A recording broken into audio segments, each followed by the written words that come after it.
Throughout Europe, the ancient arts of blacksmithing, basket weaving and barrel making are still thriving, thanks to the skills and dedication of craftsmen and women.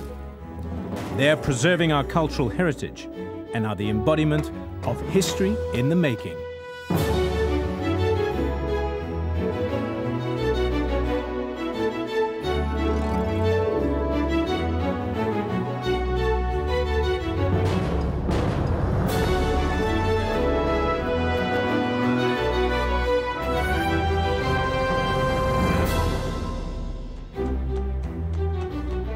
Few of us today still have the knowledge and skill to craft something with our own hands.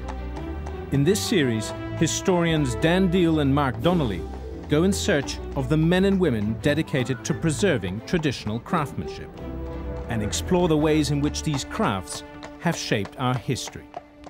I'm Donnelly, and this is Diehl. And we can't think of a better place to start a series on traditional craftsmanship than here in York, England, a city whose tradition of craft is as rich and exciting as its long history. Of all the sites of historical interest here in York, nowhere is the preservation of traditional craftsmanship more evident than here at Barley Hall and Coffee Yard. Barley Hall is a restored late medieval townhouse that the craftsmen of the York Archaeological Trust have recreated virtually from scratch. Remnants of the building were found hidden in a number of later structures, and using medieval tools and techniques, Barley Hall was reconstructed over a period of almost 10 years, so that it now looks the way it appeared around 1483. But for us, more important than the building itself is the amazing array of crafts displayed inside the rooms. This is the Grand Feast Hall. The incredible thing about this site is that virtually everything you see is a modern reconstruction. From the floor tiles, to the wall hangings, to the windows, the furniture, the place settings on the table, everything you see is history in the making. This is a perfect example of what we're talking about. Here we have a modern recreation of a medieval hearth, a modern recreation of a medieval cauldron, but attached to it is an original 15th century pothook. Mark, you've always wanted to learn how to be a blacksmith. Well, here's your chance. You take this cauldron hanger, find yourself a blacksmith, and learn how to be a craftsman.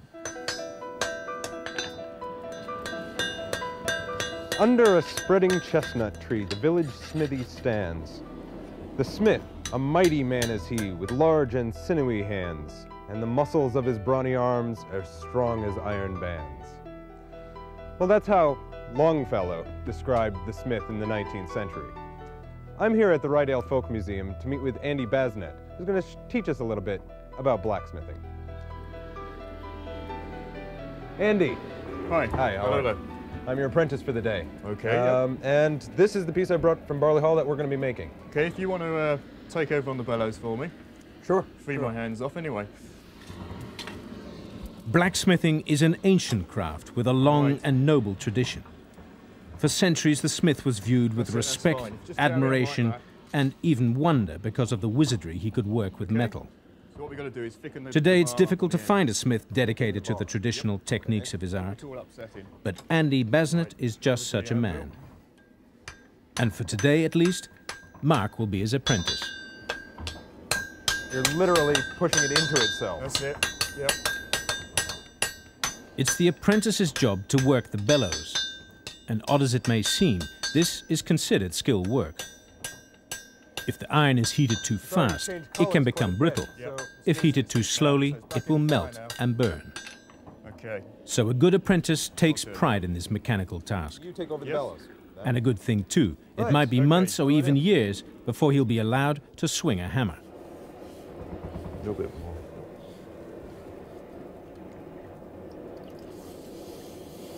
Yeah? That's it.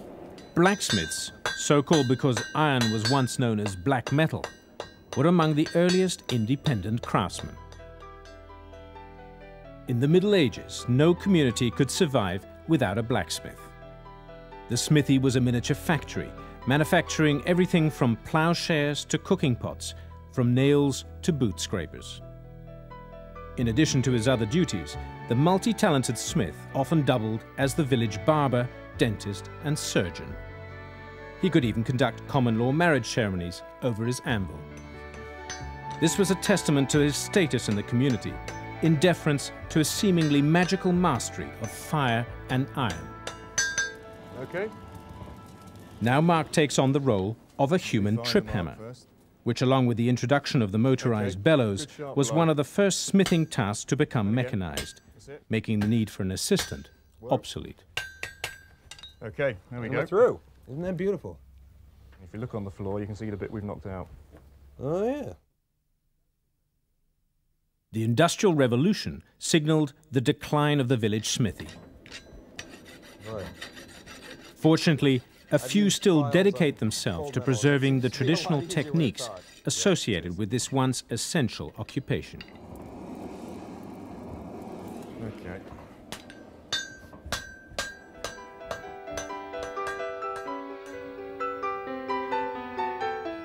Much of the medieval smith's business was a direct result of the violence in the society around him.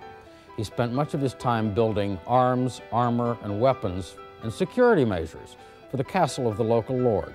In fact, today's wrought iron gate is a direct descendant of the ironclad portcullis that once barred entry to castles.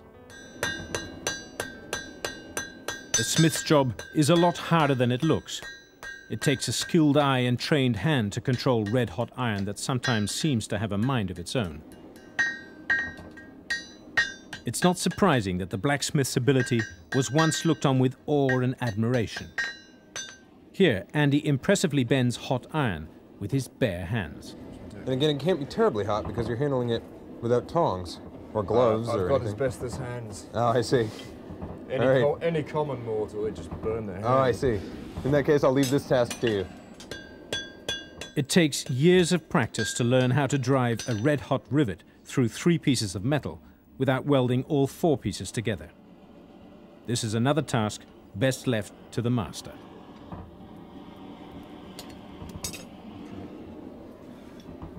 Forged over the course of an afternoon, our reproduction pot hanger may not be a work of art, but it is a functional, utilitarian kitchen implement, made essentially in the same way it would have been 500 years ago.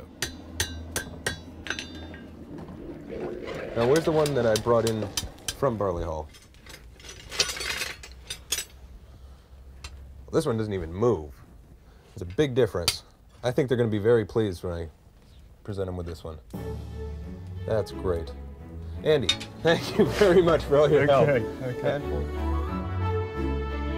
And so we bid farewell to the village smithy with the poetic words of Longfellow. Thanks to thee, my worthy friend, for the lesson thou hast taught. Thus at the flaming forge of life, our fortunes must be wrought. I'm in a medieval pantry, which would have been used for storing food and bread of all kinds, in a variety of baskets just like these. The most interesting thing about basketry is that it predates even pottery and weaving as one of mankind's oldest crafts, and the same techniques that were used 4,000 years ago are still in use today.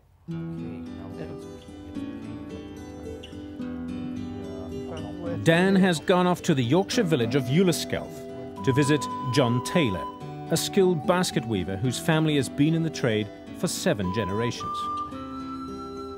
Well, this is a willow. Right? You just cut it down every year or 2 years, depending on what you want to make it with. So the same roots will produce willows year after year? Yes, that's right. These have been here about 40 years. Really? They're that old? Yes. We cut about half of it every year, and then we can leave the others for different thicknesses. So you can get small baskets and large baskets? Yes, well this is what we call 2 years growth.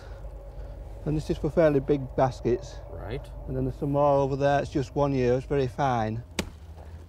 The basket weaver's job begins in a swamp. Have another little go at Here he grows and harvests the willow, which is the raw material used in his work. Aha! And as Dan's about to discover, cutting the tough willow shoots can be a lot harder than it seems. That's clumsier than it looks. While most traditional crafts have either been mechanized or died out completely, basketry has remained a true handicraft. No one has ever invented a successful means of mechanizing basketry. Okay, John, now that we've got all this willow, let's weave a basket, shall we? All right, yes, we'll do that. All right, let's go in. Willow baskets woven today are virtually identical to those made in the Bronze Age, 4,000 years ago. Great, this is where the business gets done, is it, John? This is where we start. All right. This is just to tie the base. Stick in there, bend them over. Every basket starts the same way. A few simple sticks, a wrap and a twist, and voila, the beginnings of a basket. Hey, you've done that before, John. There's not even a knot in it, and it's not coming apart. Keep going round. That's what I've always wondered, how you manage to keep it from being anything other than a big doily. Why doesn't it stay flat? All right, let me try one of these before it gets too complicated. Okay, try that. Okay. Put your foot on it. All right, put my foot on it. That's right, to hold it. All right, right there. Now it's down, under, And back through. and back up. And what do I do with The other one this? goes over the top. Across the top, down, under, and up. To keep it what side you want, that's... Now, Then when you finish it off by doing the same. The importance of basket making throughout history is hard to exaggerate. It is a relatively easily acquired skill, requires virtually no tools, and uses materials which quite literally grow on trees. But without it, the trade and transportation of foodstuffs would have for thousands of years been almost impossible. That helps to hold it in firm in position so you can pull on the right, stake to get the right get a shape. good tight. Okay. That's right.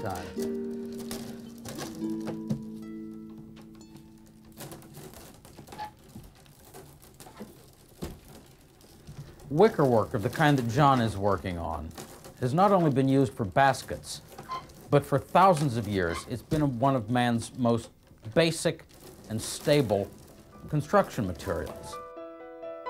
Over the centuries, basketry has been used for virtually every purpose imaginable.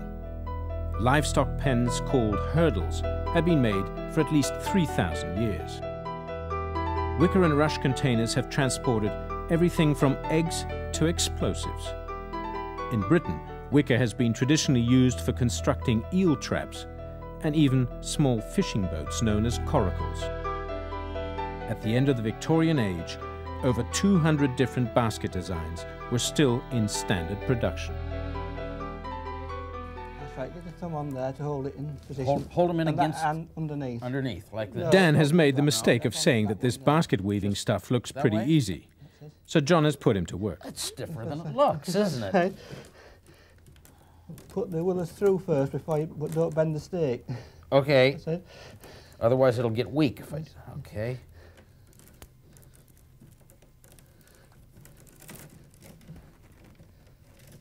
I think to prevent this from being a total loss, John, I'm going to turn it back over to you. Okay, I'll carry on. And within 20 minutes, John has turned a pile of willow shoots into a finished basket. The next time you look at a basket, you'll know one thing for certain. Someone wove it by hand, using the same tools and techniques basket makers have used for nearly 4,000 years. A basket. And that's it.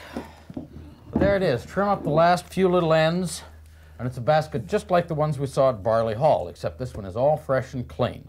And John tells me that willow being as pliable as it is, if you've got old baskets at home that have begun to have the edges come apart, re-soak it in water. You can scrub them down and restore them with, well, I'd like to say very little effort, but you've seen how much success I've had. Maybe you'll have more. Thank you, John Taylor. Yeah, we appreciate thank you. your time. Yes, sir. We'll see you back at Barley Hall.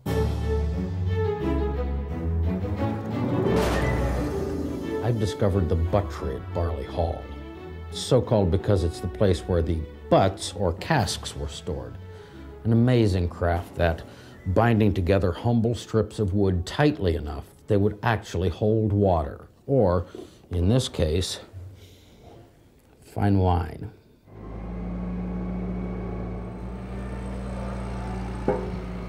I'm at Teakston's Brewery in Masham in the Yorkshire Dales, and I am surrounded by beer. Behind me is a scene that many of us will be familiar with. But Teakston's is special in that it is one of the few breweries still in operation that uses and makes its own traditional wooden barrels. This is Jonathan Manby, apprentice cooper here. Hi, Mark. Nice to see you today. Can you show me around a bit? Yep, no problem. Great. There's only one thing though, Mark. They're not barrels, these. The casks what we work on. Any cooper will tell you there are 4 specific sizes of ale casks: the 9-gallon firkin, the 18-gallon kilderkin, the 36-gallon barrel, and the 54-gallon hogshead. So the word barrel just defines the unit of measure. The container, whatever its size, is a cask. Jonathan, the first thing I need to figure out is how to turn a straight, simple piece of wood into one of your barrels. A cask. Cask, right. Basically, you've got to get your piece of timber into that sort of a shape, which is narrow at both ends and wider in the middle. That defines the shape of your cask when it's finished. Right. With your axe, And an axe. then just start chopping down. I better get to work. We got a long way to go. Right. Then what would be the next step? Once you do that, then it's on to what we call a jointing plane. Making a complete pig's ear of this. But it's probably to be expected. And refines the shape. And then get what we call a backing knife. Backing knife. A backing knife is your straight knife, and then we just pull that up the outsides of the timber. Right. Have a go at that? Take that from me. Right. And that's going to lock in. And how much of this do I want to take off? It's just so it's slightly convex on the outside. After several hours of work and much trial and error, Mark has shaped enough oak staves to begin the assembly of an ale cask. Jonathan expertly sets the staves in place and holds them in position with an iron hoop.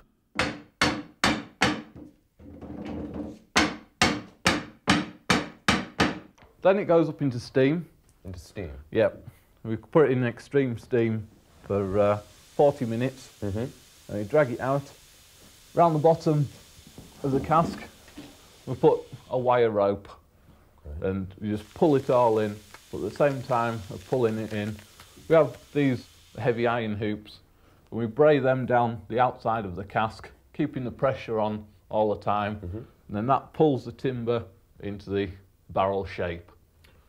So with the fire burning away, it'll set all the staves into the bent form. So once that timber has been on the fire, that stave is set then, and it won't straighten up at all.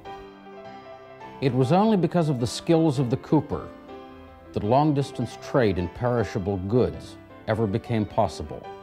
In casks like this, everything from Greek wine to Roman olive oil was moved and traded successfully without spoilage. Likewise, in later centuries, similar casks allowed European explorers to conquer the New World.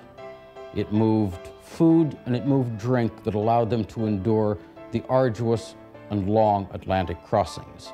In fact, the Pilgrim Fathers only landed in Plymouth, Massachusetts, rather than somewhere farther south, because their casks of ale had run dry.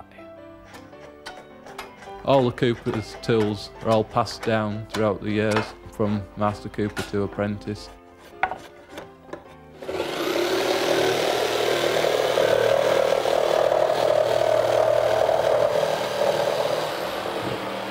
Mark, you can use the traditional way if you like. We do have to get this done sometime this week. Right. So, You'll give that one a miss. I think I'll press on with this.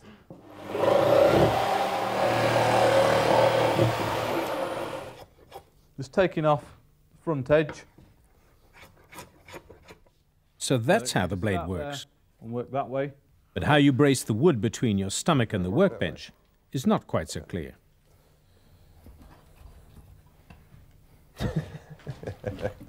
This is one thing where you can always tell coopers when they go to the pubs. They usually have loads of little slits cut into their shirts. Oh, I see. It's where they've slipped with a knife and it's just gone a bit far and just touched the actual fabric rather than going into the skin. It's that sharp, is it? Yeah. Now, how are we going to get that? Still doesn't fit. Fit in there. Slacken the belly hoop off.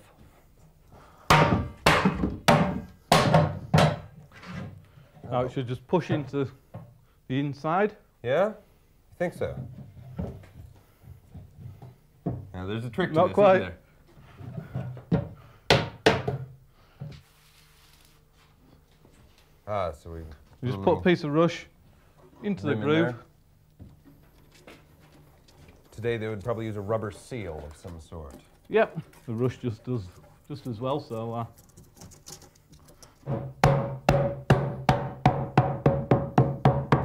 it changes tune. Yep, it changes tune. That's how you know it's seated right. Yep. Then Right. now for your top head, you just do exactly the same. Exactly the same. Yeah. But since we already have one end on, once we get the head inside, how are we going to be able to tap it in place? That's the trade secret. But the humble cask had one more surprise in store. As you can see with your cask, it's got what we call the chime ends running around the outside. The centre, so you just put a mark in the centre of the cask. Right. All your staves are all divided up, so you just put a line into the centre from your stave. From each edge of each stave. Yep. And that just divides up into your darts board. So this is the first dartboard. Yep. That's your doubles ring around the outside of the board and your bullseye in the centre. Like baskets, barrels were once a common sight throughout the world. They were stacked on every ship and dockyard everywhere until the 1920s. It wasn't until the advent of cardboard, plastic, and aluminum that they began to disappear. Here's our finished barrel. Cask. Cask, that's it. Right. You're learning. We've got it all cleaned up, all ready for use. Both ends are in. We've got our bung and our tap. Yep. Yep. And what's the very last thing we need to do? The last thing is we'll put what we call the block mark on, which is your initials for whoever made the cask. Each person has their own set, so just put that into the end of the timber. Like every great artist, you have to sign your work. That's it. So you just get your block mark into the chime, single hit, and your initials are there for life. We've learned then how much patience and skill goes into the craft of such ordinary objects as this basket or the ever-present oak cask or even our own little reproduction cauldron hanger. Pretty proud of this one. Well, but I'm only beginning to understand how much work actually goes into these projects, and the more we do, the more I want to learn. Next time, we'll be somewhere else in the British Isles. And we'll do anything from Roman pottery to Victorian lace making. Okay, well, till then, I'm Dan Diehl. And I'm Mark Donnelly. And we'll see you again on History in the Making.